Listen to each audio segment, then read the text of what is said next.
Assalamualaikum warahmatullahi wabarakatuh.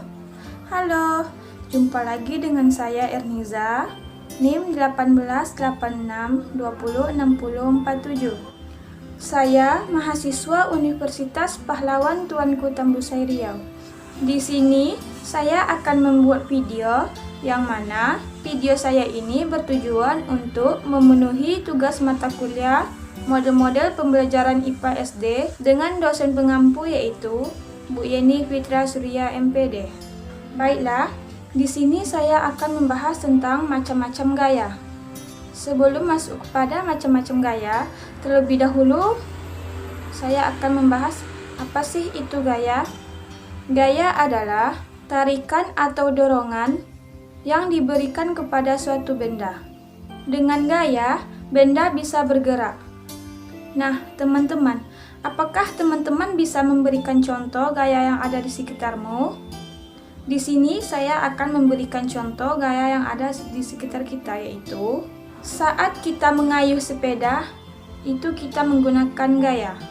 Kita menggunakan gaya saat kita menggeser meja, bahkan saat kita menyalakan lampu di rumah untuk penerangan, itu juga memanfaatkan gaya loh.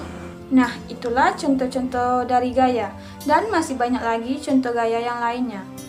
Selanjutnya, masuk kepada macam-macam gaya. Yang pertama, gaya otot. Yang kedua, gaya listrik. Yang ketiga, gaya magnet.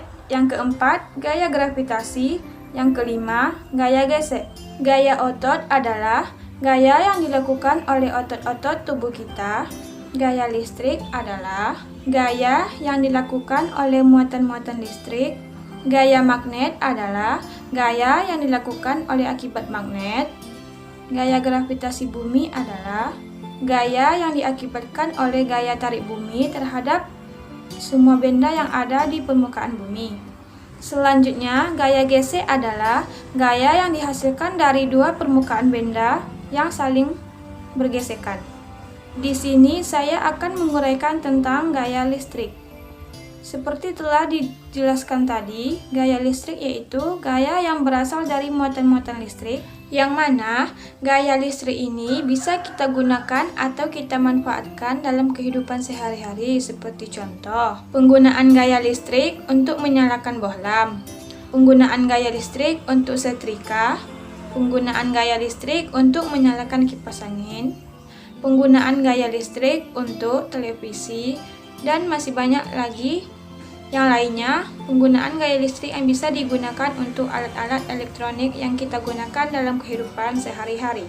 Sekarang, saya akan melakukan uji coba gaya listrik pada setrika. Apabila setrika kita colokkan pada colokan listrik, maka setrika itu akan hidup. Nah, inilah contohnya, dan bisa kita gunakan untuk nyetrika baju. Jadi, setrika ini berfungsi untuk menyetrika baju atau merapikan baju kita yang kusut. Selanjutnya, uji coba yang kedua kepada HP. Apabila charger HP dicolokkan pada colokan, maka gaya listrik atau muatan-muatan listrik akan masuk ke dalam HP. Seperti inilah contohnya. HP berfungsi untuk kita melakukan interaksi dengan orang lain atau kita berkomunikasi dengan orang lain. Nah, itulah tadi uji coba tentang gaya listrik. Jadi, gaya listrik ini sangatlah penting atau sangatlah perlu bagi kehidupan kita sehari-hari agar kita bisa melakukan aktivitas-aktivitas seperti berkomunikasi melalui HP dan masih banyak yang lainnya. Sekian video saya tentang gaya. Terima kasih telah menonton. Wabillahi taufiq wal hidayah. Wassalamualaikum warahmatullahi wabarakatuh.